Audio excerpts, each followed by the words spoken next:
All right, Kiss Army, welcome to the KissFAQ podcast. Thank you for letting us into your head. I hope we don't do any damage. This is a Kiss-related podcast by the board, for the board. We hope you enjoy.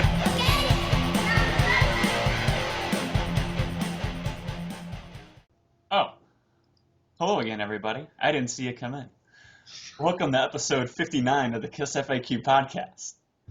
My name is Lonnie Weishauer, stlkiss on the KissFAQ message board. And today on the show, you'll notice something different. The boss isn't here today. The boss isn't even monitoring us today. We are flying solo on our own. He left us the keys, and now after this, he's going to change the lock. So on the show today is Andrew, the alivecatman, on the board. Ken, 69th Blizzard, on the board. And Marcus Almighty, on the board. So you guys are probably wondering why Julian isn't here today. And it's because that we are discussing the Kiss reunion tour today. And since Julian didn't see a show on the reunion tour, he's not here. So we are going to do it without him today. So can you guys believe that the reunion tour was 20 years ago? I can't. And when we were talking about getting involved and finding out what we wanted to do for this week's episode, I kind of looked at my calendar and I go, it's been 20 years since the reunion tour. So it's actually been, they've had the makeup on longer now than they had it off in between, Lick It Up and obviously the reunion tour. Because I know for me, when I look back, the reunion tour, I'm like, oh, that was like 2 years ago. Mm-hmm. But when I look back and think about Lick It Up to, Unplugged, I'm like, that was such a long time. But now it's been even longer. So we all got old. All of us got old. Kiss got older. And it's just one of those things that I have such, and I'm sure you guys do too, we'll talk about it today. You guys have such fond memories of this time. This was the second greatest time to be a Kiss fan. Oh yeah, I agree 100%. I mean, the funny thing for me was when they announced it, Toronto was not that far from the beginning of the tour originally. So I was really excited to go. I mean, I went out and it was a while before they came to Toronto. Me and my band had a trip to do to New York City. And that weekend, or that week when I was there, they were playing Madison Square Garden, those 4 nights or so that they were playing there. And I remember New York City was just, everywhere you went, they were just talking about Kiss. And it was unbelievable. Like every restaurant we went to, somebody was talking about Kiss, or the waiters and waitresses came up to us, hey, you going to see Kiss tonight? And we were like, you know what? We would go, but we had so many things to do. We were meeting like some label rep people for our band, and we didn't even have a chance to go. We were so busy, but I was so excited because of that. What happened there, that made my Toronto show all the more sweeter when they came. I was so geared up to see them when they came. Yeah, I mean, I remember.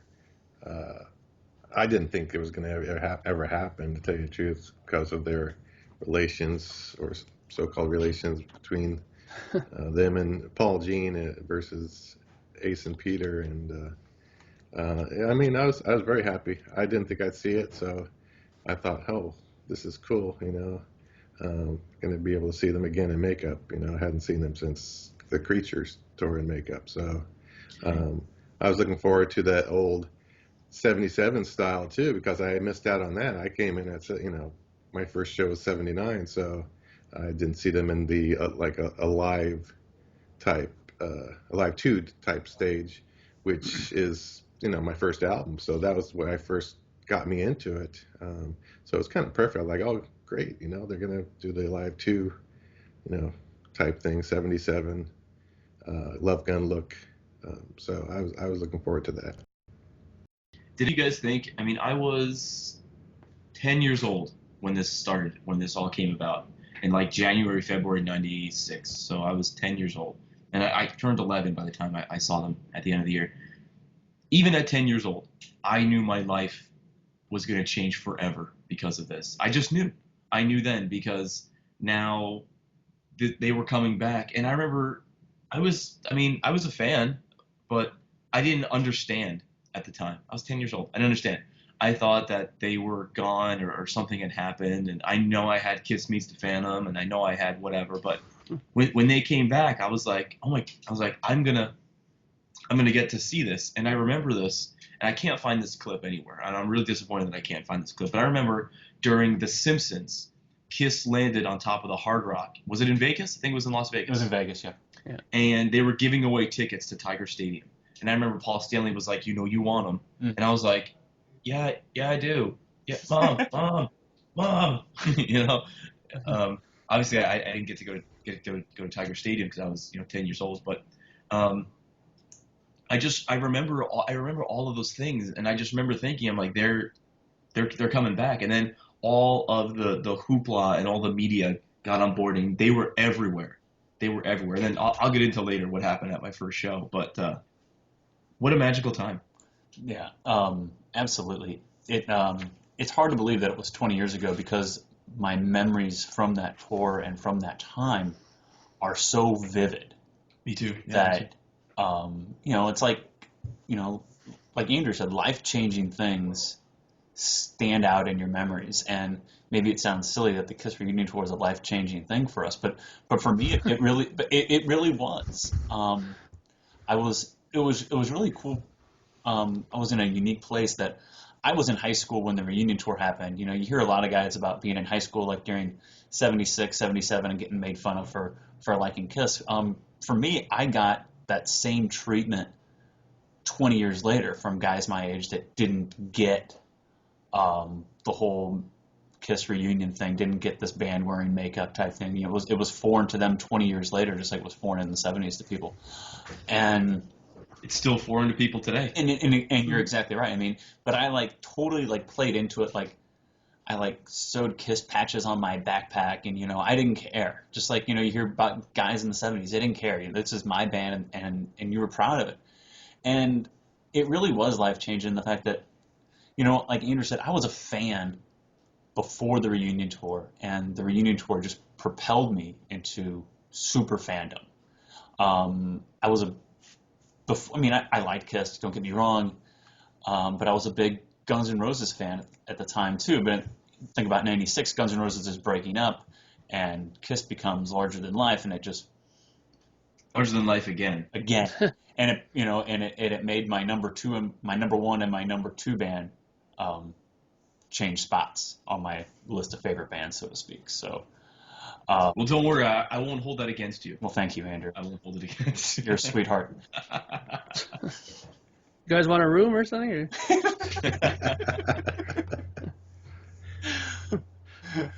But no, I remember very vividly. What I remember the most vivid, and then you guys can say what you remember. This is, aside from the show, I remember after they played on. I didn't see the Grammys, unfortunately. I just didn't follow them at that time. But I remember the MTV Awards, and I remember, and not the movie awards, not the one where Peter looks like he's eating his whiskers. I don't know what he did that night, but watch the clip. You'll know what I'm talking about.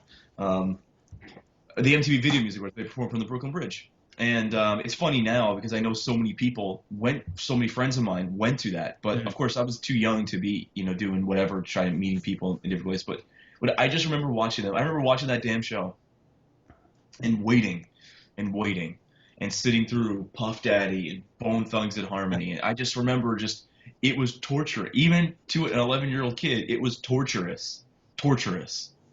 And I was just like, Mom, when is Kiss going to be on? I have school tomorrow, Mom. And I couldn't.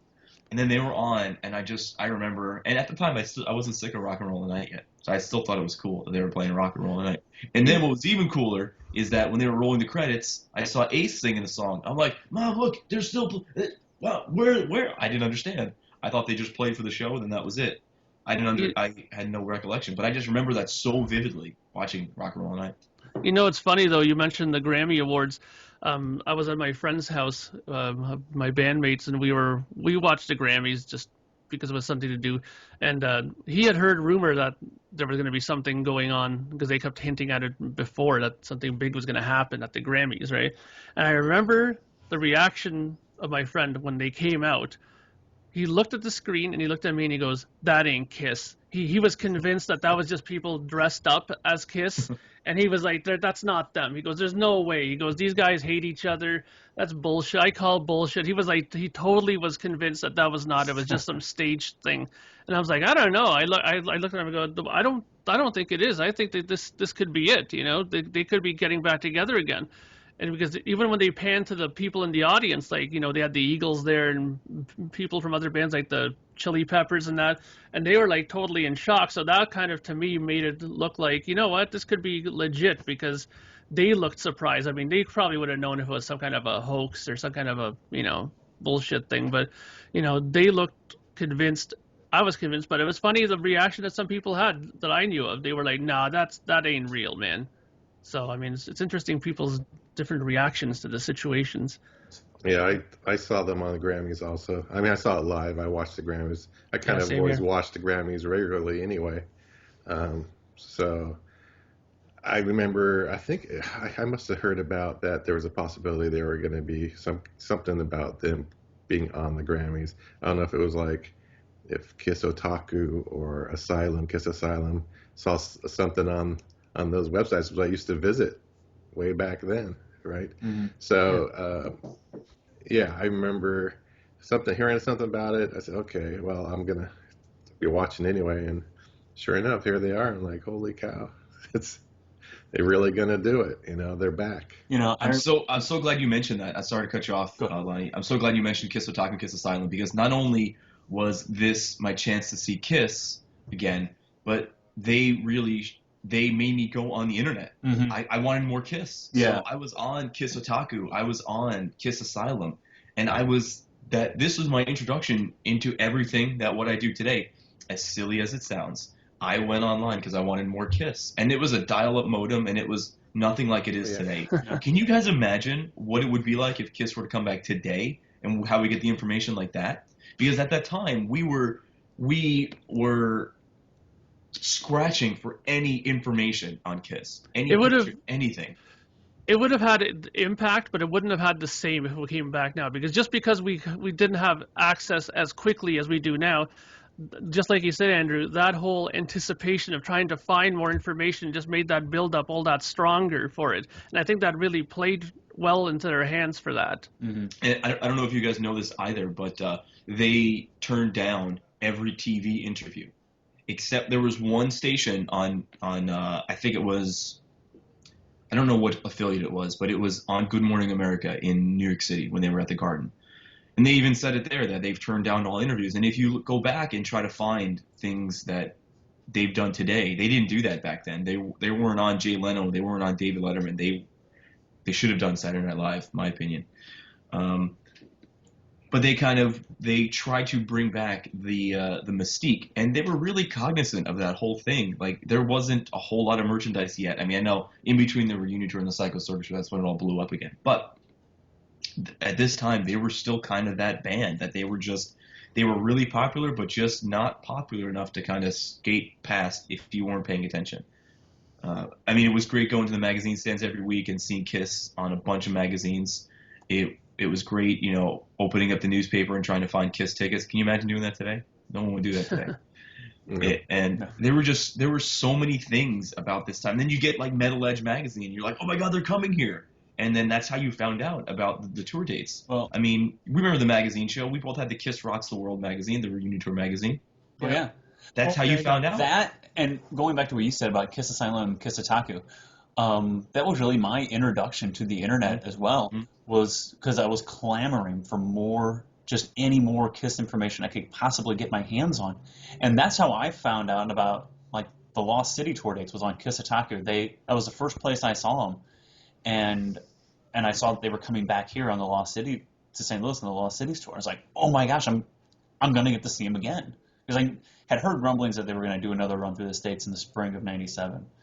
But, you know, I can remember going to we didn't have internet at our house yet, and going to the library almost daily to get on those two websites just for any kind of information that I could possibly get about the previous night's show, or any kind of merchandise coming out, any kind of tour dates, anything that I could possibly get my hands on. And I think for a lot of us, that was our introduction to the internet, because that's when the internet was really just starting to really boom at that point.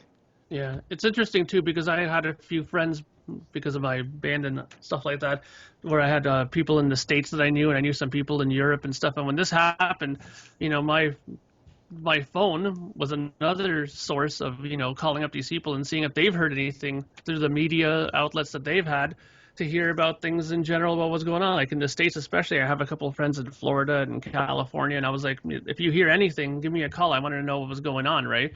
Just to see if there was more detail into anything. Like, did anybody hear any rumor about what the stage is going to look like, or who's going to play with them, who's going to go on tour with them? I know that was a big thing too, was who's going to go on tour with them, right? Because I know when they came to Toronto, they played with Degeneration, which was like, that was like, It pretty played much with Ozone Monday here. Yeah, It was Ozone Monday. it was a snoozer band at all, like totally for that. But I mean, it was Kiss. That's who you're going to go see anyways, regardless, right? But it was just looking for that information that was, it was that hunt to try to find about more information. That was the fun part as well, right?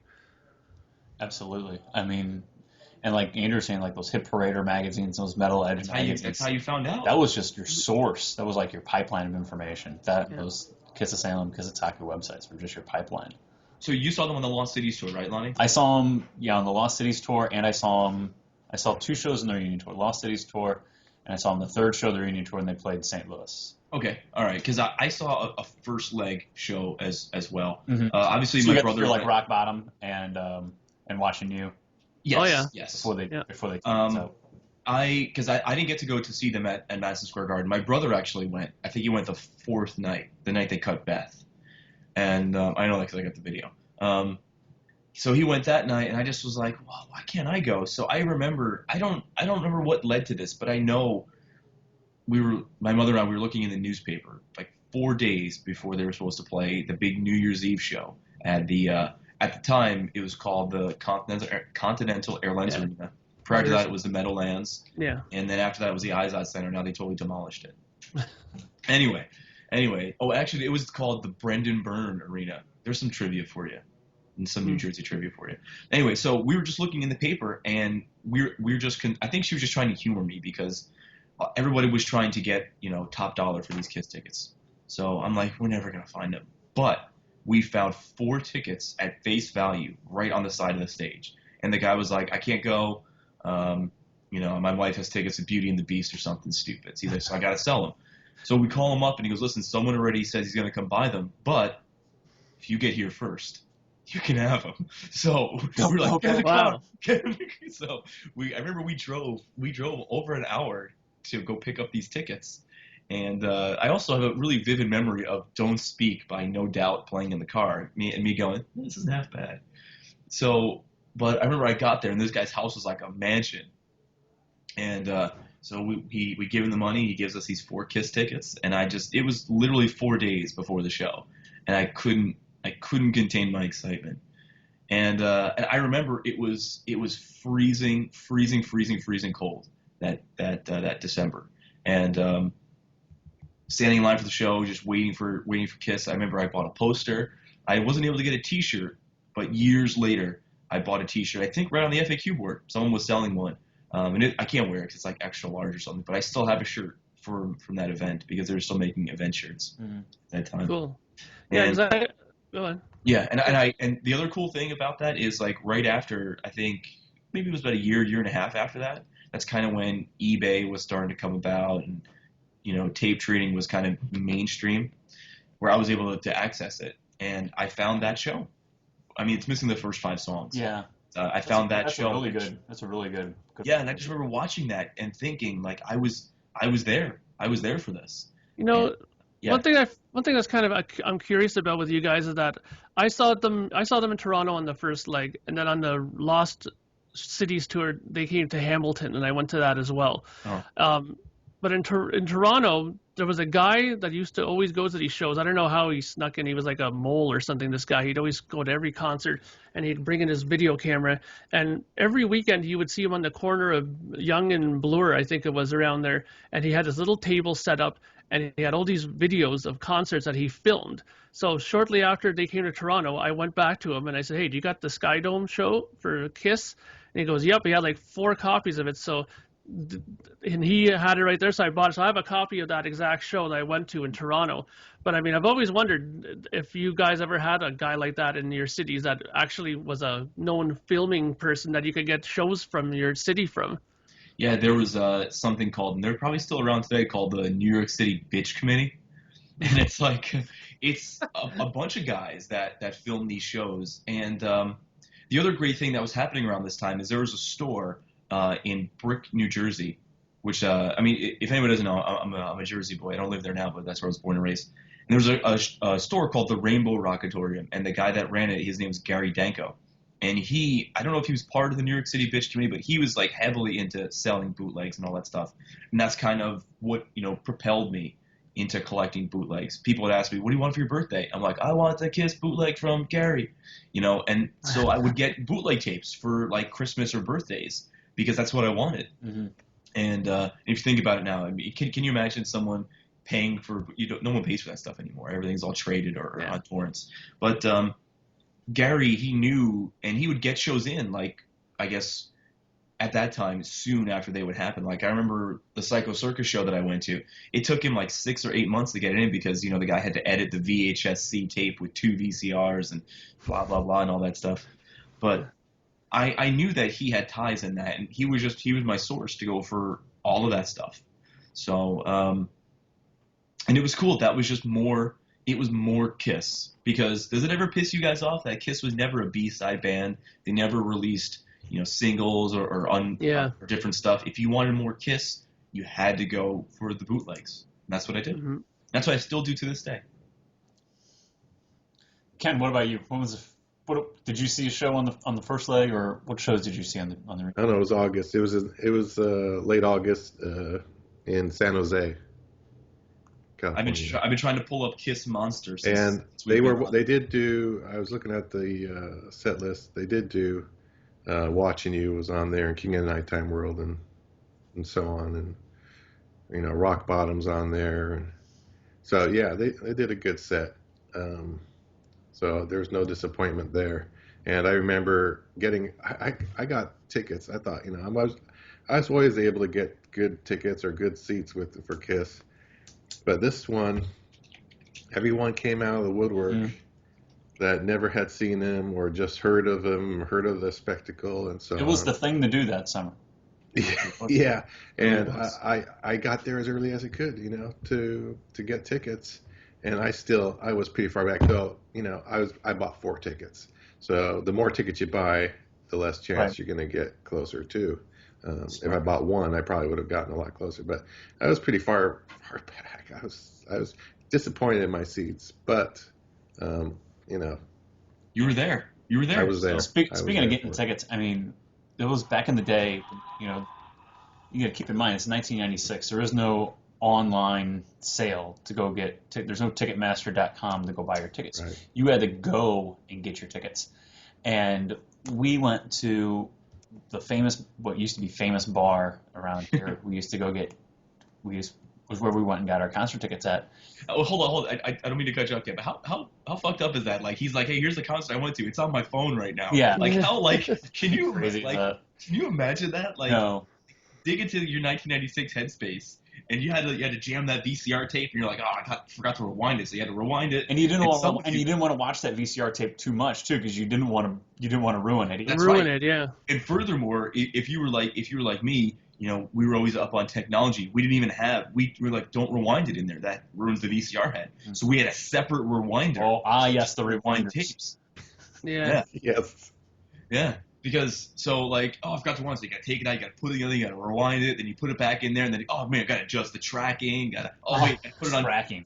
Got to put it on channel 2, because got to get the AV signal. It's just like, dig back in your headspace back then, and then, we're talking about the show, he's like, wait a minute. I just pull it up, here it is. And he's like, here it is. Yeah, it's like, what the hell? It's ridiculous.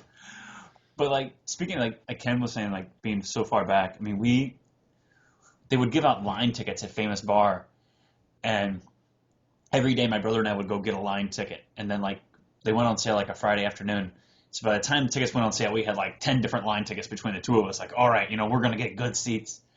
And at like 4:45, all the people outside Famous Bar, we had been to a lot of shows at that point, by that point, because we were going to a lot of concerts. And the amount of people lined up for Kiss was we were like, holy shit. We couldn't believe how many people were there.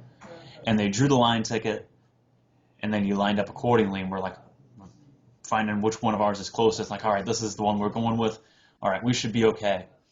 And we got our tickets like 20 minutes after they went on sale, and we were in the upper bowl, my brother and I were.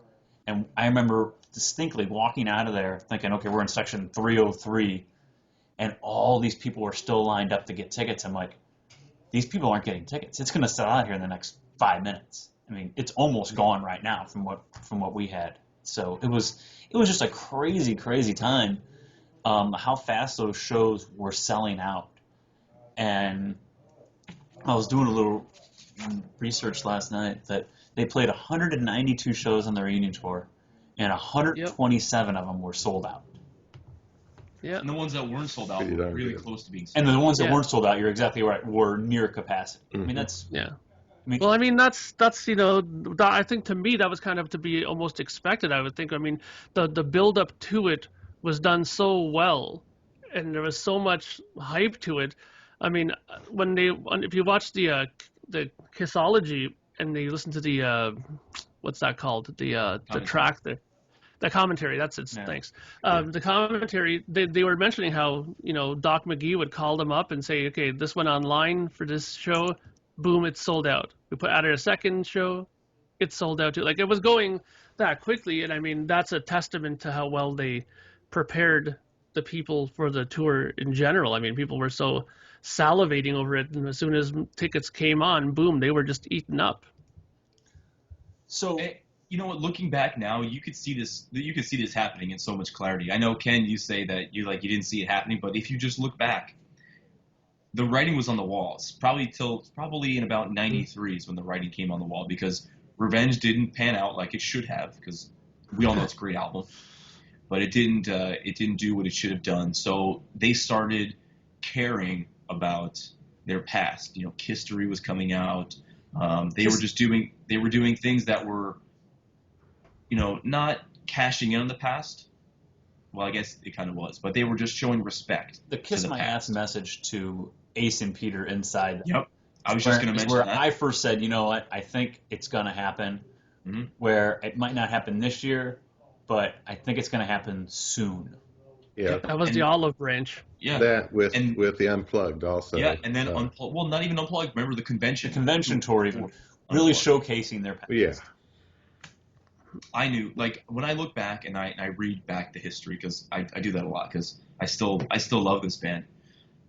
I look back and I'm like, man, it was so obvious, what they were doing. You watch that little clip that they did on Conan O'Brien back in '95 on the convention tour, and you see all those fans walking around in makeup and costume, and you see all the things that they're doing.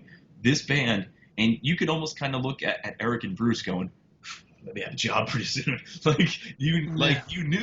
You knew that this was gonna happen. And then even if you watch that silly documentary, Kiss Loves You, that kind of, was right before where all the tribute bands, that stuff was really popping, and people were watching makeup shows, and mm-hmm. you could tell this was gonna happen.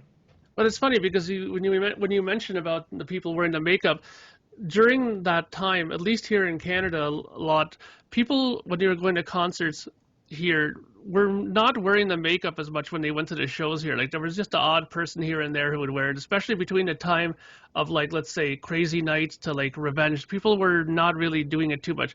But when the tribute record came out and stuff like that, people, when they started realizing that this could be a possibility, then you started, even seeing people or hearing people say, if they came back, I would for sure put the makeup back on and go to a concert dressed up like that. And it almost seemed like Kiss claiming to be, the band that listens to its fans, when they do it, like when you just said, when they did a television appearance like that and they got the vibe that people were really wanting it, I mean, they have to put the money where their mouth is, right? And saying if they're such a band that listens to their fans, it was going to happen eventually.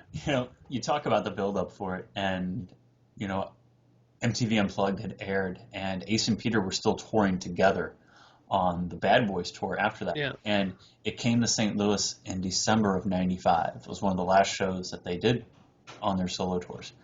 And Peter Criss's band came on first, and they played a set, and he had some Kiss tunes mixed in there, and it was fine. And then he gets done playing, and you start waiting for Ace. And we wait a little longer for Ace. And then we wait a little longer for Ace. And about 11:30, 12 o'clock, he came on. Wow. And it's like, and he was hammered. Just hammered. And they played, and then Peter came out with him. But you could tell he was just gone the whole time. And I walked, this is December of '95. And I walked out of there that night, and I looked at my brother, and I said, it ain't happening. Reunion tour ain't gonna happen. He's a train wreck. And then 2 months later, they're on the Grammys together. So it's like, I don't know. It's funny when you brought that up, though, because I remember seeing Ace in Toronto. He played a club here called the Hot House. It's not here anymore now. But he played this club, and I remember my friend's band opened for them.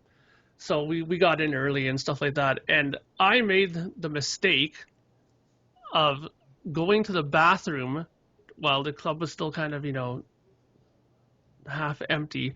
And in there was Ace with his manager. And as soon as I stepped inside there into the bathroom, his manager reamed me out. He's like, what the fuck are you doing inside? Because behind him was Ace with a little mirror by the sink there with a substance I'm not going to refer to here on there. And a couple of bottles of beer, and by the time he got up on stage, he was destroyed. Even my friend Kevin, whose band opened for him, and I talked to him, I go, so how was Ace? He just looked at me and smirked and goes, this guy, he goes, how he makes it from the stage back into his bus without falling over 6 times, I don't understand it, because he was complete disaster. When in '95 was that? Jesus, I'm trying to remember. It was a long time ago, but I remember it was near the end of winter, I think, because it was pretty cold out when we went to see him, I think. Yeah. But it was a long time ago. He wasn't touring on an album at all at that point. It was before the Bad Boys thing, I'm pretty sure. Oh, okay. Mm-hmm. So that was even before then. So I mean, obviously he had to clean up his act to get back with Kiss. I mean, there's no two ways about it. But I mean, how long that lasted, we saw that firsthand, right? I was gonna say, it was just with the convention and everything. I went to the convention. I also saw back then. I saw Cold Gin live in the club. Tommy Thayer. It was Tommy Thayer. Yay. Yeah. I still have the ticket stub, Lonnie. Velvet. I know you said it. Awesome. 17. That's another one. That's Ken sent me his ticket stub when he saw Kiss at the Stone on the Revenge Club tour, and I told him the best thing about that ticket stub is the price on it, $17.50. Yeah. Can you imagine? But the whole thing is that people were starting to clamor more for Kiss. They had the convention tour. You could see tribute bands were starting to pop up. Other stuff was going on, and it was just the stars aligned for them. I think it was just the right time to do the reunion. Yeah, I think the timing was absolutely perfect. With grunge dying at the time, and a lot of the hair bands are really just gone by that point. Like I had mentioned, Guns N' Roses had broken up at that point, who were very large in the rock scene, and the rock scene really needed something, and it was literally the perfect time for the reunion tour. And this reunion was a big reunion. I'm sorry, go ahead, Lonnie, but after I think the Eagles did their reunion tour. Yeah, it was around right before that, right? Yeah. And Sabbath did something around that time also. Maybe it was like a year later that I saw Sabbath. I'd seen Ozzy, but Sabbath. I saw them too with Pantera and Deftones. It was like summer of '97, I think. I saw them on Ozfest that they toured as Black Sabbath on Ozfest. I think a lot of bands were seeing the success that Kiss was having. I think there was a nostalgia for 70s rock, and it was around that time too that Page and Plant toured together too. I remember that. Page and Plant. Yeah. I think a lot of 70s rock bands were really cashing in at that time because there was no good new rock really at the time. And Yeah. you know, a lot of my Even friends were now. looking at me with Kiss stuff, and they're like, "Oh, that Kiss is crap. Listen to REM. Listen to Dave Matthews Band." Like, Oh, no God. thanks. Dave Matthews. That's such Does a every song college of Dave band. Matthews start out with "He wakes up in the morning"? Because I swear to God, I've heard at least 3 songs. He's like, "Hey, I get it. He wakes up in the morning. I get it. I get it. I That's get such it." a college band. It's unbelievable. Like every college person I know thinks Dave Matthews is awesome. It's like some kind of rite of passage. Like if you go to college or university, you have to know, like, you have to love Dave Matthews or something. It's unbelievable. So I was really the outcast because I looked at them like, you guys. It's a rite of passage. You go to college. Here's your Dave Matthews album. Here's your Yeah. Let's go shoes. play Here's your Ultimate Frisbee. cargo pants. Here's a flannel shirt. Here's a hacky sack. Exactly. It's hilarious. So, the reunion tour starts June 28th at Tiger Stadium. No. Well, the No. Weenie Well, Roast. Don't forget the Weenie The Roast. Weenie Roast. You got to mention the Weenie Roast, and I was going to bring that up because that's my favorite moment on the reunion tour. Because, well, now you can watch it in complete clarity on Kissology Volume 3. But who thinks it's funny that Ace had like a straw sticking out of his costume and like during the show he was like, watch that show again. He's got a straw sticking up from his costume. What was in Yeah. it though?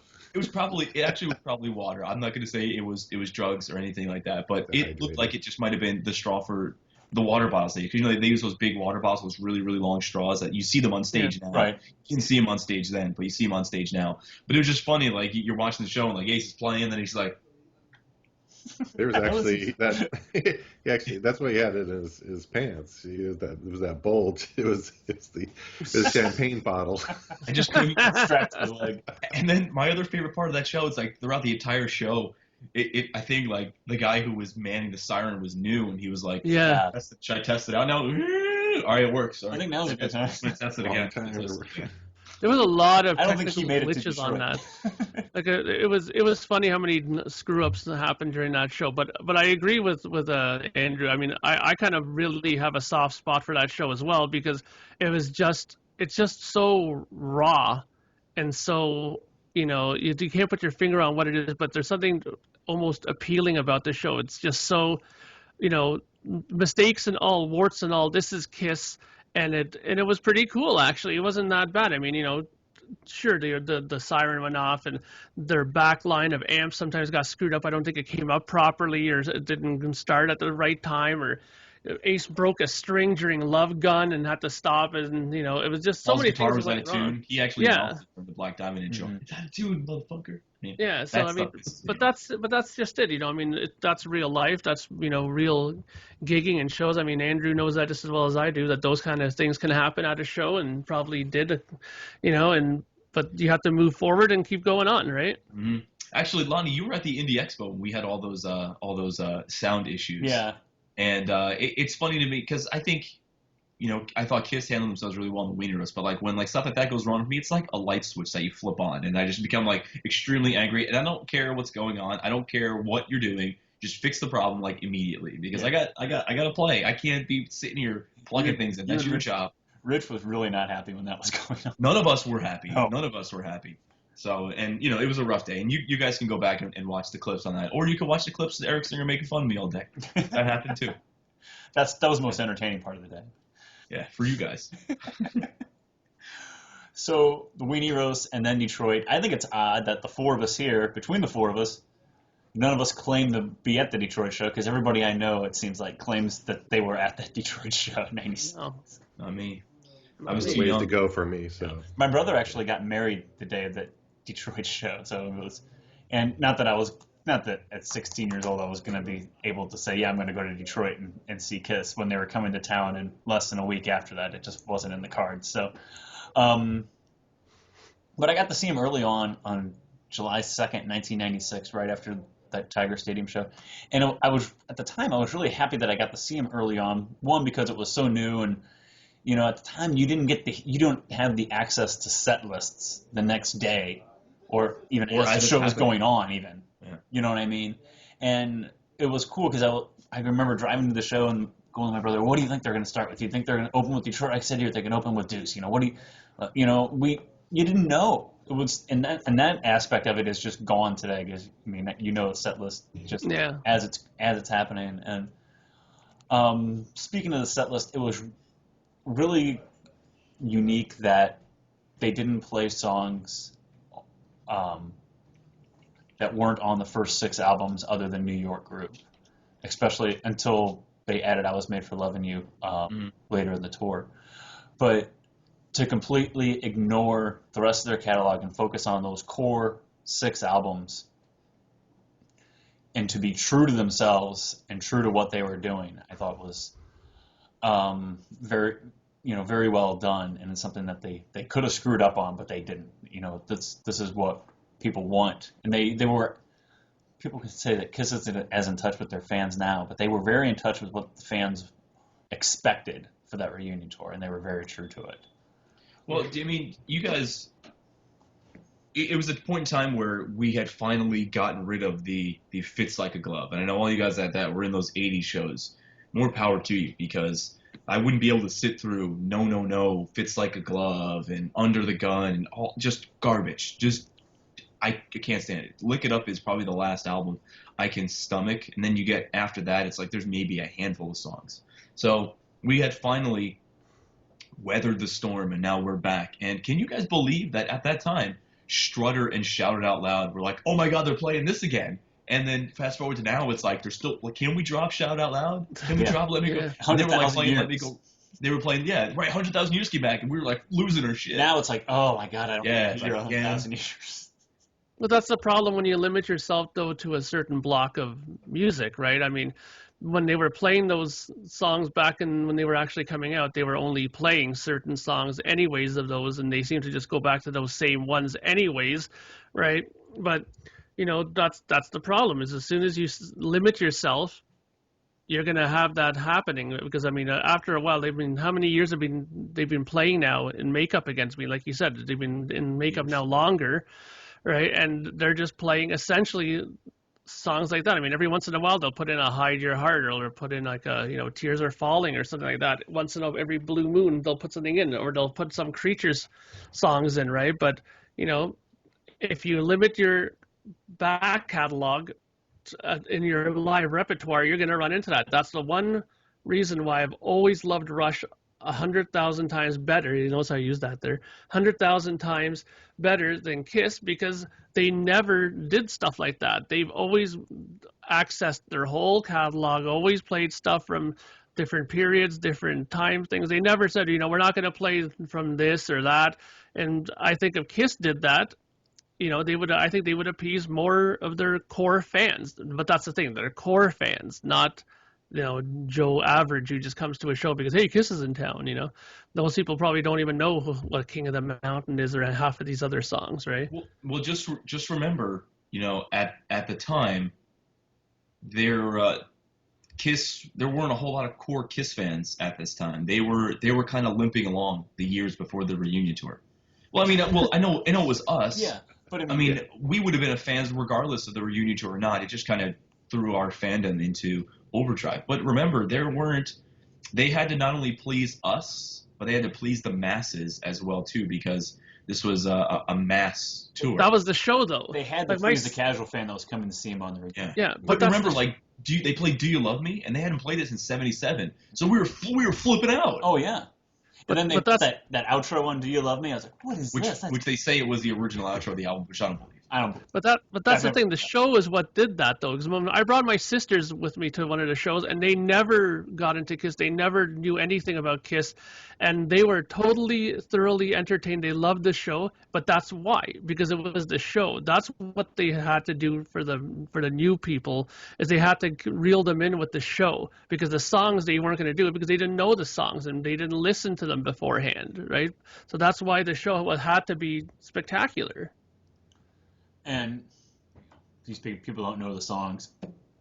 You could say the same thing today and change it up if people don't know the songs. But we're not going to get into a discussion on. No, this isn't the set list discussion, because people like to bitch about that every day.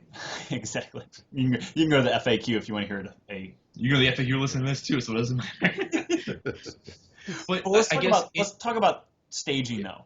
Yeah. Mark brought up the show, Mm. and as it was getting ready to unfold, we kept hearing that it's well. They're obviously we're wearing the Love Gun outfits because we had seen them at USS Intrepid. We had seen them on the Grammys. Okay, it's going to be this Love Gun outfits. Well, is it going to be the Love Gun stage? And we kept hearing that yes, it's going to be the Love Gun stage too. And when they when I was at the show in St. Louis and I hadn't seen the stage yet because just remember Detroit was just a few days prior, and that curtain drops, and I'm like, where are the steps at? This isn't the Love Gun stage. Right. Yeah. So, and I think that you know, and I'm sure I wasn't the only one in the audience thinking the same thing that well, this isn't a Kiss stage. Where are the steps at? You know, I think they could have done a lot more with the stage than what they ended up doing. Yeah, it was cool when those amps rose during That was King of the really cool. Nighttime World. That was a really cool effect, and that stage just became like an alive looking stage to a more of an alive 2 looking stage with those lines of amplifiers right there. Did you guys ever think that they maybe held back on the stage a little bit because when they were building that stage, they didn't know if this was going to be a success? And that's a really good point. They didn't know that Tiger Stadium was going to sell out in 47 minutes. They didn't know that Chicago was going to sell out in 6 minutes. You know, they were unaware of how big this thing really was going to be. Yeah, I mean, that's a really good point because, I mean, I read a really good article in one of those magazines where they were talking about the stage design and the lighting design, and they were saying that in Detroit, they had their biggest lighting setup of the tour, actually, and that after Detroit, they scaled back a bit on the lighting, that they didn't actually bring the same amount of lighting that they had on that show for the rest of the tour. Now, that's probably because they maybe didn't have that big a stage maybe on some of the rest of the tour. I mean, Tiger Stadium's a big place, right? I mean, they played mainly arenas for the rest of the tour, right? And you know, Tiger Stadium's like what 50, 60,000 people, and 70 you some know, odd thousand. yeah. So and then you know you go to Toronto and you're playing to like Skydome's pretty big, so they could have did it there, but maybe some of the other arenas just couldn't accommodate for it. But you made a good point that they didn't know what was going to happen, so the design of the stage was pretty much, you know, there was some guesswork in that too, right? I mean, And I thought it was cool. Well, just remember, go back into your 1996 mind frame. There's no Facebook. There's no KissFAQ. You can't see this stuff on someone's cell phone. So when you saw it live, you were like, oh yeah, that's pretty cool. When I look back now, I go, who the fuck made those cats? That looks like dog shit. But that's just me now. Right, but put yourself then- in that moment though. In that moment, 96, It was it great. was the coolest thing you ever saw. Yeah, it was great. I mean, now we complain and we're counting the studs on Gene's costume, and you're like, what's going on here and what's going on? But at that moment, when you saw it, you're like, look, he's up there.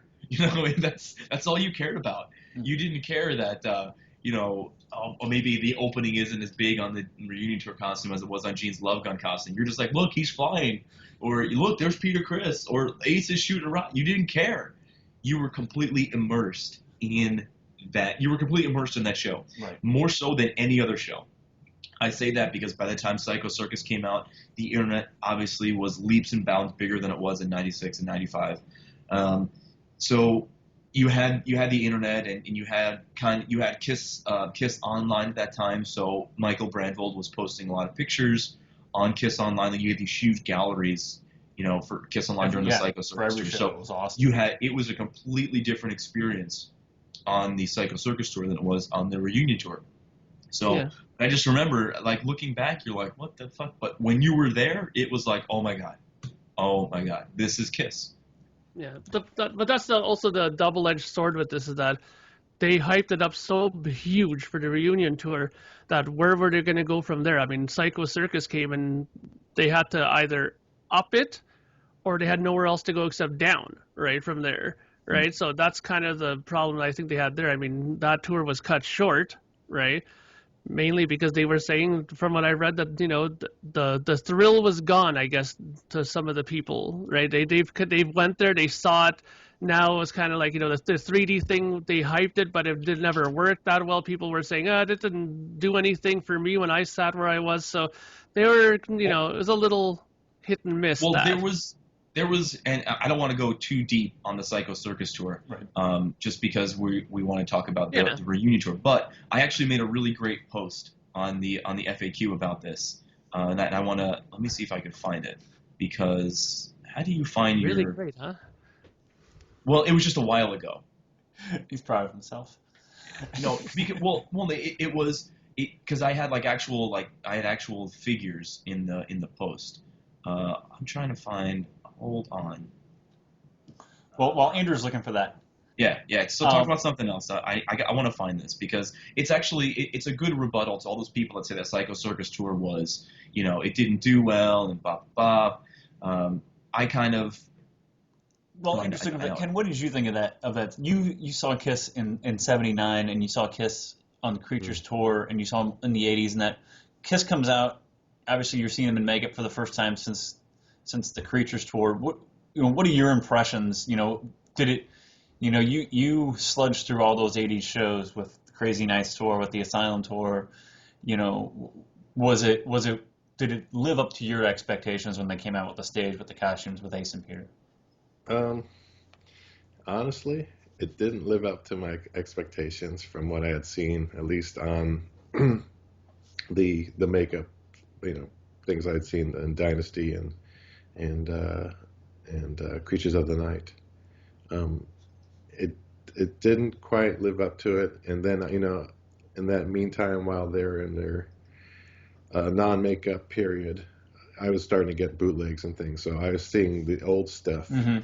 I had Detroit, I had Houston '76, those type of things. I think I had a '77 show also on bootleg. So I was expecting, well, okay, so all right, here we go. It's going to be like that, and it wasn't, because they didn't have the. You know what? They're older now. They didn't have the same energy. They're in different shape, and so on. So to me, it was still great.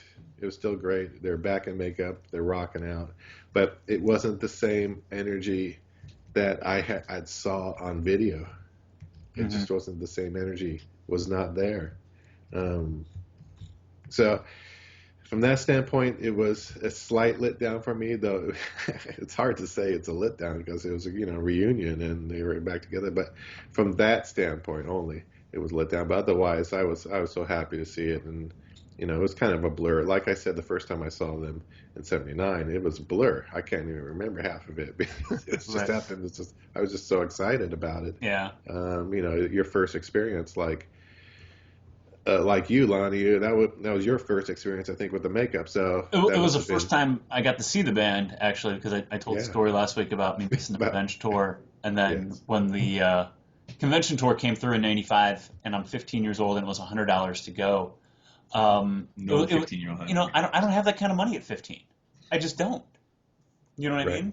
And much less if I did come up with the money to convince one of my friends to come up with $100 also to go see Kiss in 1995, who, as we talked about earlier, was not appealing to the masses in '95. So it just wasn't. Unfortunately, it just wasn't happening for me at that time.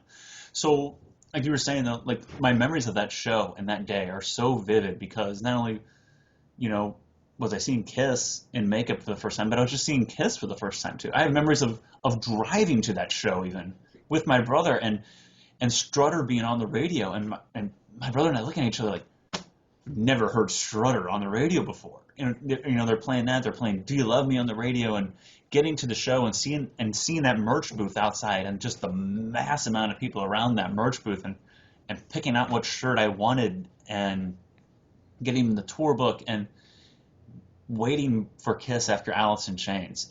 I can still remember feeling the energy inside that arena after Alice in Chains finished and waiting for Kiss. And I'd seen plenty of concerts before that. It wasn't like it was my first concert or anything. I mean, I had seen Metallica, I think, at that point even, and I'd seen quite a few I'd seen Stone Temple Pilots, who were really big at the time when I saw them, and I'd seen a lot of large bands, and I was just waiting for Kiss. But the energy inside that arena, waiting for Kiss, and the crowd just getting louder and louder. And one thing they really did great on the reunion tour was how they cued the banner that come down with the "Won't Get Fooled Again" scream. Mm-hmm. And when that banner comes down, revealing that massive Kiss logo on that curtain, and the crowd just erupts and just can't wait any longer to see their heroes and see their triumphant return. And it was was just the most magical thing. And I've seen Kiss, I don't know how many, 25 times since then, and I've never experienced the magic that I experienced that night. Just Yeah, I mean, they did something similar like that. I know, I'm not sure they did that in all the shows, but how you mentioned how they cued that curtain to come down. They also did something similar to that in another part of the song. I don't know, don't remember if it was the same song, but they also did something like that where they kind of dimmed the lights and they shot the lights up on the inflatables and they kind of backlit them all of a sudden, and everybody went nuts when they did that because they knew that it was something was going to start happening soon, right? They kind of did the backlighting of the inflatables, and then they did a few minutes later the backdrop of the curtain too. So it was like by that time the place was ready to explode. Like people were like, "Come on, let's get them on here now," right? So, but that was good too. Like that was a really good display of showmanship, like getting a crowd so anticipating into the show by doing that. Mhm. And the merch too, just one last thing. I thought that they were really, really good with that. I mean, I've never seen a band that brought that much merch to a show. And I mean, the other thing was at that point, I'm not really 100% sure if they were doing it at that point, but the Kiss was one of the very first shows I saw that I remember they having Interact at, right? Because I've never remember ever seeing a band being able to accommodate something like that, right? Yeah, the merch was really good for those first reunion shows. We didn't have the event shirt in St. Louis the first time they came through. It was before they started doing them for every show. And I know they had them in Detroit for the first show, but they're like that was before they decided that hey, we can do these event shirts every night. So it's like the third show of the tour they didn't have them, but getting that you wanted the best, you got the best album cover, and in the back it said I wanted the best, I got the best. At 16 years old, like that's so. You're like, yeah, That's so freaking cool because that's my band, and they're back, and not only are they back, but I could say like they are the most popular band in the world, they're the number one selling act in 1996. Well, we forgot to mention that you wanted the best album because that came out before the reunion tour. It's on my notes here. Yeah, that was my first CD I ever got. That came out the week, like a couple days before, that came out that Tuesday before the Detroit show on Saturday. Yeah, and I remember getting that, and it was in that case where it was all like different colors, and then there was that shot from the Intrepid on the back where, I mean, we know it's from the Intrepid now, but you didn't know what that shot. You're like, well, is this an old shot? You didn't know. You just didn't know. And then, it was such a cool thing to get you excited. I mean, what do? They repackage the same shit, and they just throw it out there in a new cover, and they'll buy it. And we did. Oh, yeah. We didn't have the songs in that. And, the four, quote-unquote, lost tracks on there. They're not lost tracks. They're not. They're You can totally tell it's Paul Stanley's complete re-recordings. Yeah. Totally. But at the time, even at the time, I didn't notice, and two, I didn't care. Right, same. I didn't care because it was a new Kiss CD. Oh, it's a live version of Take Me. It's a live version of Room Service. I thought it was great at the time, and the album it sold well because it was the only new music. It wasn't new music, but it was their only CD product that they had out. And then they did release Greatest Kiss in conjunction with the Lost Cities tour. I hate that CD. Yeah, it's questionable if you want to call some of those songs on there the great. Why is two sides of the coin on? Why there? is two sides of the coin on there? Why is that song on there? I was really puzzled about that when it came out, and I'm still a little puzzled about it today. I've never willingly listened to that song. $500 vinyl. Yeah, no, thank you, no, thank you. I don't. I wouldn't pay $5 for that. I'm crazy with what I'll buy, but I'm not going to buy that. Yeah, me neither. But so, after the tour, this tour has the best post-tour documentary of all time. Second The Coming. Second Coming. The best. The Second Coming, which they could have fit on one VHS tape, but again, It's it Kiss. Yeah. Same like with the Symphony. It could have been one DVD. They're like, let's do two. No, Second Coming is the best documentary that they. I wish they would have put out a concert video of that. Me too. Huge missed opportunity. They could have done that. They could have done that in conjunction with the Lost Cities tour. Put out a VHS tape of Detroit or that Atlanta show. That Atlanta show is really good. Well, the Atlanta show was supposedly shown in Japan. Correct. That Atlanta but- show's at Pro Shop Bootleg. Yeah, I mean, there's a ton of pro shots out Yeah, there. they filmed a lot of stuff. There's a ton of pro shots out there. But Yeah. that Atlanta one was one of the first bootlegs that really came out. Mhm. That there was pro shot that I got my hands on right away. So there's Atlanta, there's New Jersey, there's Toledo, there's Toledo. Columbus, Georgia. That's my favorite one, the Toledo one. The Toledo Yeah. one's excellent. They could have filmed all 4 nights at the Garden and put that out and have that been the souvenir of the reunion tour. What they should have, and this is one thing I wanted to get into. What they really could have done too is take those 4 nights at the Garden and edit them, take the best shots of the 4 nights, and it could have released that as Kiss Live at Madison Square Garden, and released that like in the fall of '96. And it would have been a great, Christmas gift for Kiss fans, and that, or release it in conjunction with the Lost Cities tour back in the spring of '97. But they didn't, and it was a missed opportunity. But that second coming video documentary of that tour is fantastic.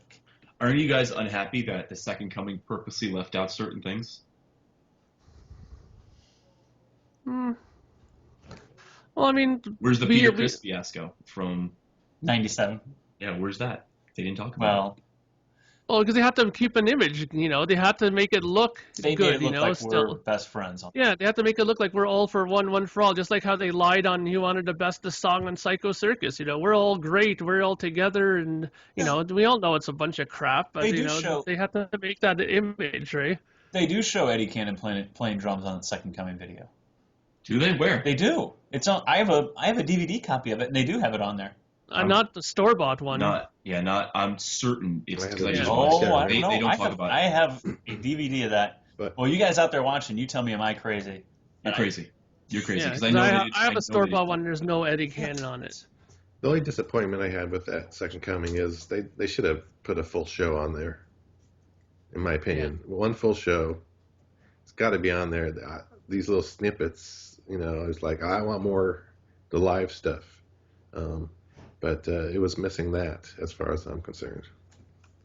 But they could have even did it that way, because it worked in the sense that it made that reaction that you just did right now. I want more. So what they should have did was made an actual proper concert and released it a couple of months after the fact, because people would have been still salivating for it, right?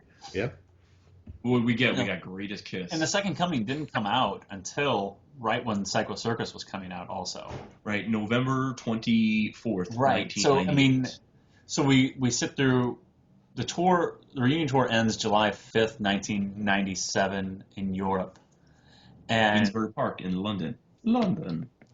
And so the rest of '97, and then, well, I can't say that the rest of '97 because by then the remasters were coming out too, and that was really a fun time too, actually, to go get those remasters. Yeah, hey, the same shit. Gotta buy the same shit again. But it was fun at the time, though. Again.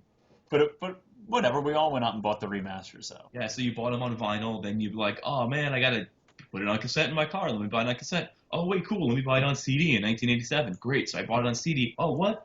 The CDs are better now. All right, let me buy the CD again.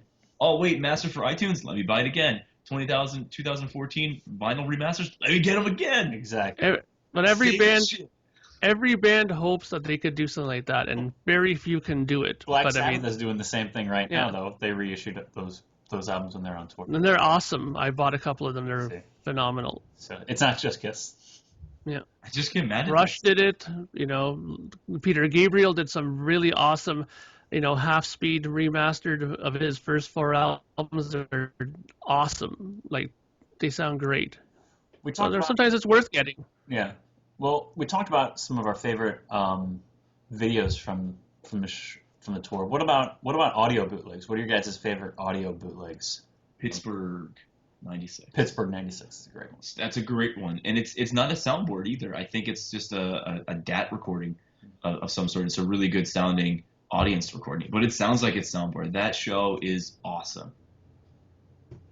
Honestly, I didn't really collect much audio bootlegs, because at that point, or even now still, I'm more big into just finding the video, and I like putting them together on my little crappy video editor, and I make my own little versions of the concerts, and I like watching video. Video for me is more up my alley. I have a lot of audio stuff prior. Like I got I found a really good soundboard from New Zealand for Unmasked and stuff like that, or I have a good soundboard from Revenge Tour and stuff like that. But I didn't really seek out any soundboard like bootleg stuff for the '96 tour. And just to specify, I only go for soundboard. I can't stand audience recordings. It sounds like a cement mixer all the time. Whenever you get those ones, they just sound like crap. So Some of them are good. If it's not a soundboard, I don't want it. I'm not interested. But I mean, yeah, maybe there are some good ones. I guess it depends on where you sit and what kind of recorder you're using, etc. I don't have any audio from '96. Really? I do have a DVD of the San Jose. I have the bootleg DVD of the San Jose show I was at. Yeah. So I have that. It was a audience recording, but to prove, yeah. All right, so here's what I'm going to do. I'm going to open up my bootleg list right now. I'm going to list all of the bootlegs that I have. The Dayton one's really good too. I really like that one from Nate. Oh yeah, I forgot. I just got that one too. The Dayton one's actually really good. And then I had that one from, and I'm just going off the top of my head here. I don't have it all in front of me. That Osaka, Japan one from January 22nd when Gene lost his voice, and Paul has to sing the majority of the songs, and Ace sings all a cold gin. Oh yeah. That's a really cool one. I don't have video of that, but I have an audio of that one.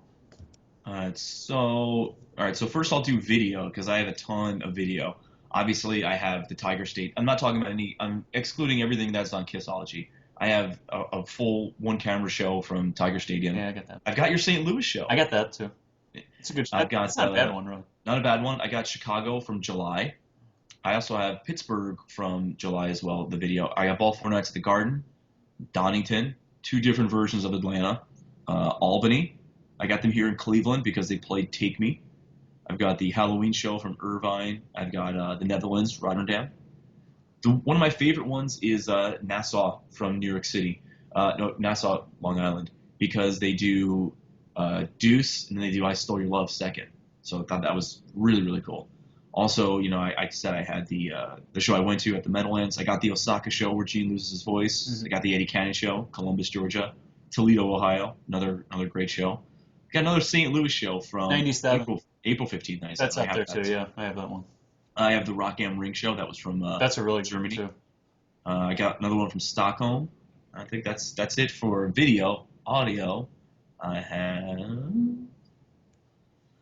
have the sound check from Detroit, Michigan.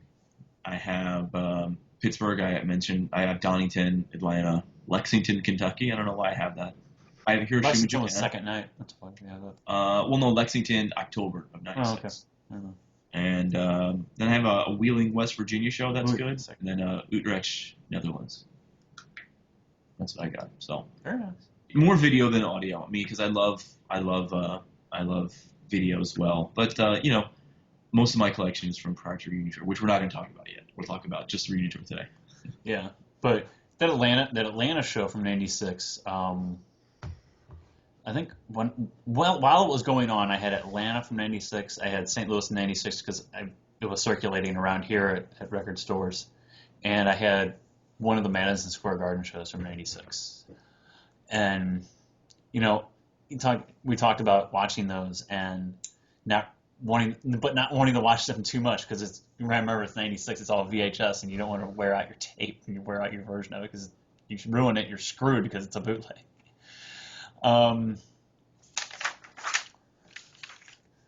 So what else, guys, on the Reunion Tour? What else? It was the first time also, going back to staging, that Kiss had really used a video screen to showcase themselves on, you look at Revenge Tour, there is no video of, So they couldn't afford the stage. Revenge Tour. That video screen behind Peter Kiss's drum kit, and then the Kiss logo above it. Who hated that Kiss logo?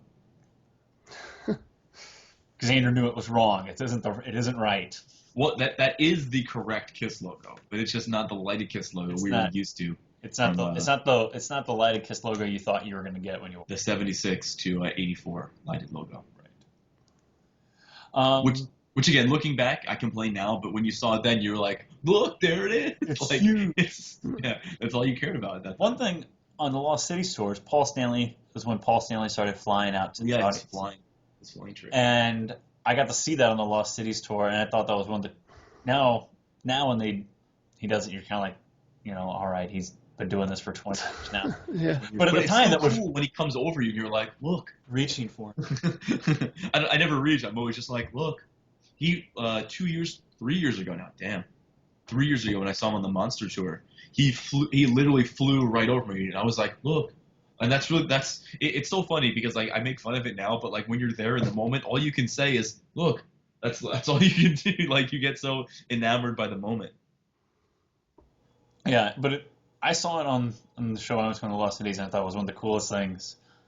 It was a new trick. Now it's old hat, but it was a new trick at the time, and I guess Kiss was still innovative with what they were doing on stage, and now it was probably the last new trick they've really done, other than maybe Eric's bazooka from a few years ago. But you know what? That's Oh. that is the main problem that I have with Kiss, is that they've just stopped innovating, and it just seems like they just don't care anymore about that. It's like they just found what works, and they've just stuck with it. They've become AC/DC with their live stage in that sense. What AC/DC does musically, they've done with their stage. They've just stuck with the same thing, and that's it. I mean, and I don't understand why. I mean, Kiss were always the band that were looked at as being, the big guns and the guys who have the stages to replicate, and it just isn't that anymore. I mean, Motley Crue put them to shame with their stages the last couple of times they've come through with stuff. I mean, their stages were unbelievable. I mean, even the last Rush tour that came through, that was just an awesome idea what they did, where they constructed a whole stage and deconstructed it into the eras that they were playing backwards in time, and that was just the most awesomest thing to see on stage happen.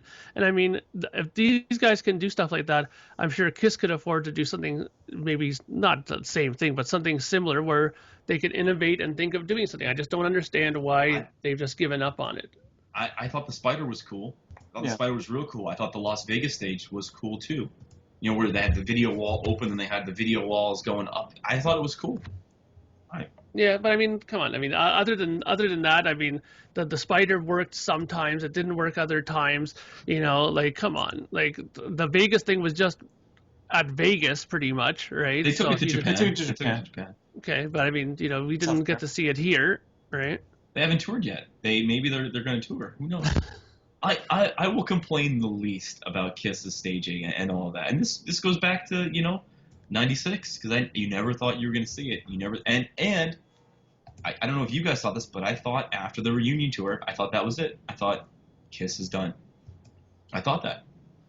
I didn't think so. Because you didn't hear anything for a while. I mean, Psycho Circus came about in like January of '98. That's when we started hearing rumors about it, and they were recording, blah blah blah. But when after the reunion tour ended and there really wasn't anything going on, I was like, oh no, they're done. I don't know.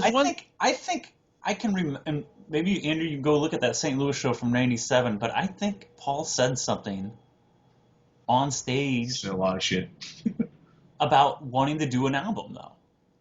Well, maybe I'm wrong. Maybe I've made that up in the last 19 years in my head. But I thought he said something about wanting to go record an album. Well, I know they were saying that in some interviews, but because we got so little information, I didn't think it was going to happen. That's just me. I really thought that the last time I saw Kiss in '96, I thought that was it. I really thought that was going to be it. And then, because it was so long before we heard concrete information that Psycho Circus is happening. I didn't think it was going to end. I just didn't know how long it was going to last. I thought, we may be going through the same thing. Maybe the last couple tours and then go back to non-makeup or something like that. So yeah, it was kind of unknown territory. I remember hearing, like Andrew said, like they didn't do a whole lot of interviews, especially early on. And I can remember hearing and reading stuff, maybe in Metal Edge or Hit Parader, that they were going to do this tour, and then they were going to go back with Bruce and Eric. I remember distinctly reading that in print, in a reputable, if you want to call it reputable magazine about that. Well, that's That'd be because they put shooting- out Carnival of Souls, and people thought that they're reverting back. You know, those idiots didn't know that Carnival of Souls was recorded before Right. the reunion tour. they But didn't that would have been shooting themselves in the foot if they did that. I mean, they had such a great reaction to the reunion. Why would you go back to that? I mean, musically, don't get me wrong. I love the Bruce Eric Singer lineup. I thought they were excellent. Musically, they were heads and tails above the original lineup, and I've always loved them on stage. I thought that they were really good. But you know, if there's one constant in this world that we can always rely on, is Gene Simmons loves money. So he's gonna go where the money is. The reunion's where the money is, and that's why I never suspected for 1 minute that it was going to be done after the reunion tour. Why? He saw money coming in. He just wants to get those printing presses rolling still and make more money and more money. And I didn't suspect for 1 second it was done. All right. Well, I mean, knowing what we know now, I agree with you now. But back then, because you know, Gene was a little more humbled than he is now. He really was. Yeah, Gene was a different guy. Yeah. He had a different image about himself than what he does now. People see Gene Simmons now and they just think money hungry rock star now. I mean, he was more humbled back in the reunion tour. Oh yeah, once they went, he became more humble when they started losing their following. Mhm. You know, he wasn't humble at the end of the '70s, but then once they started losing their fans and they were at a low point probably with the Revenge tour, they started to become more humble about, oh shoot, you know, Yeah. we should take care of this, you know, better. Right. So, well, those are our thoughts on the reunion tour. Unless you 20 years ago. 20 years ago since the reunion tour. And if that doesn't make you feel old, I don't know what will, because like Andrew, I kind of think of the reunion tour as happening a couple of years ago. Yeah, wasn't that like 2 years ago? Didn't that just happen? And that also makes me really scared too, because I was a senior in high school and I saw him on the Lost Cities tour in '97, which also means that my 20-year high school reunion is coming up. So that Oh, fuck me. makes me feel like an old man. Yeah, me too. So I feel old too. You know what I think we should do? I'm just throwing this out there now. I think on June 28th, Eastern Time, because it happened in Eastern Time, I think June 28th, we got to all get around and we got to all watch Tiger Stadium. absolutely. That's what we got to do on June 28th. I think we need to start the petition now for the KISS Army around the world to. We'll do a Google. Well, no, I'm not talking about around the world because there are some Mongoloids that I don't want to be like hanging out with, and we know that I'm. We like all of us, you know, that don't need to take our damn medication before we I don't know post. if I want to watch it with you. No, I'm just saying, like, for me, sometimes I see some of those posts and I'm like, take your medication. But I mean, like, all the people who still get excited about this, I still do. Yeah. I still get excited. I watch the Grammys. I could sit here and talk to you guys for another hour or 2 hours so about can I. Sure. just talk about the reunion tour. Just about that time. Yes, because that tour changed my life. Exactly. For the better. I mean, I didn't always think it was for the better, because there were a lot of times where I thought, man, maybe if I didn't listen to KISS and listen to Puff Daddy, I'd be more popular in school. But now, I used to think maybe if I didn't listen to KISS, I'd have more money too. remember your KISS collection. That's probably true. It's an investment. Because, you know, I bought those dumb Spencer toys. I sold them and I bought a bedroom set. Should I tell my wife it's an investment? Well, It's your pension. yeah, well, yeah. Yeah, but I'm just saying, you know, this changed my life. It really did. It really did, for the better. So, and for all those people out there who think that they're ashamed of this, which I hope there aren't any people anymore that are ashamed of it. I think most of the people that we talk to or we have on the show or post on the board aren't ashamed of being a KISS fan. You shouldn't. This brought you a lot of joy. Well, so continue to remember that. You talk about changing your life for the better. I mean, and for me, and I think for you, Andrew, and Mark and Ken as well, it helped define who I am as a person, I think. Yeah. Especially for Andrew and I, because Andrew was 10 when he saw him, and for me, even at 16 when I saw him for the first time, it really changed my life and defined who I was and defined who I wanted to be almost, and KISS's music defining who I wanted to be and what I wanted in life and going for things and, you know, shooting for your dreams. But that reunion tour really did change my life. And that first show I saw in particular. Yeah. And I'm gonna go back into the reunion tour, today, and revel in the greatness that it was, because it still brings great memories. It still does. Absolutely. Last thing I want to mention, because I know we probably want to end this soon. The last thing I want to mention is I was obviously the youngest guy here, so I was still watching Nickelodeon at the time, and I remember they had that Action League Now short with Kiss action figures. So, and I had just gotten the action figures at that point, so I'm like, I'm gonna build a stage too. And that's what I did. That's everybody was so concerned about playing G.I. Joe or doing whatever, or maybe even I was making Kiss stages, and so that's how funny. So that was so cool for me. Well, everyone at the FAQ who's watching this, or anyone who's on Facebook watching this or listening to this, I want to know your guys' thoughts on the Kiss reunion tour. What are your memories of the Kiss reunion tour? Because it really was a special time to be a Kiss fan.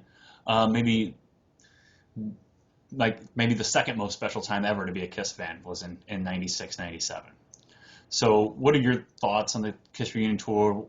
Did it live up to your expectations? What are your memories from the Kiss reunion tour, seeing Kiss for the first time?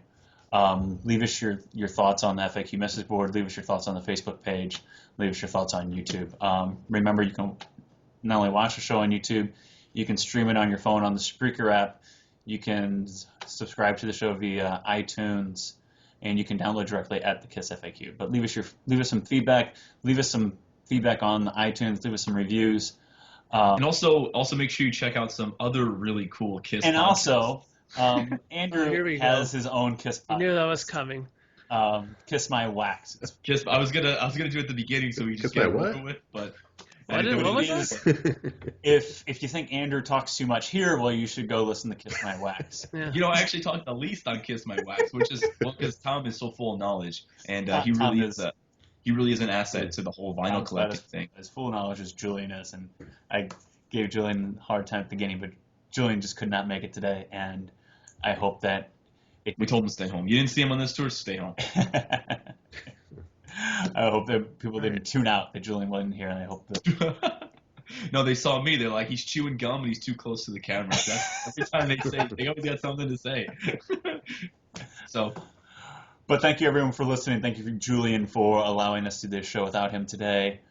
Leave us your feedback on the reunion tour. And for Ken, for Andrew, and for Mark, I am Lonnie Weissauer, stlkiss on the Kiss FAQ message board.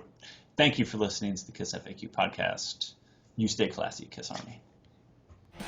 Thank you for spending time listening to the Kiss FAQ podcast today. All sales are final. There are no refunds. If you like, look us up on Facebook or come over to the Kiss FAQ message board and discuss the topic we broadcast today. We hope to see you again.